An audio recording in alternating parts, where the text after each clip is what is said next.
Hundreds and hundreds of people have come past and have seen what we're talking about. They've seen the Korean flag, they've seen the banners.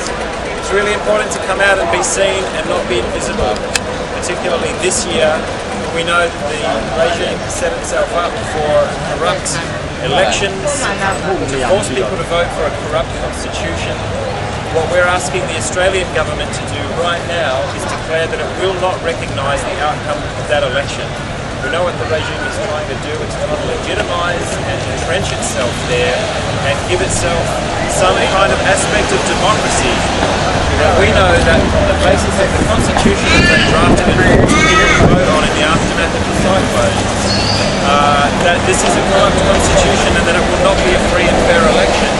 While there are thousands of political prisoners behind bars.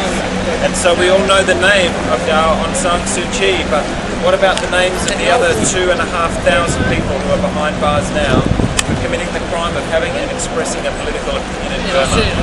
And in Australia, in a free country, our democracy is absolutely not perfect by any means, we know that. But I'm really proud to be able to stand with you today and use the freedoms that we have to promote the freedoms of the people who haven't left Burma, the people who stayed inside and are staying there until the country is free.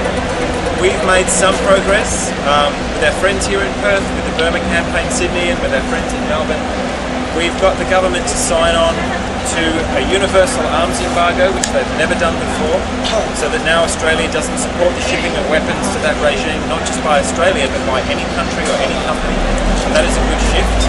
We also managed to get the Australian government to sign up to the first stage, a United Nations Security Council Commission of Inquiry into war crimes, crimes against humanity in Burma.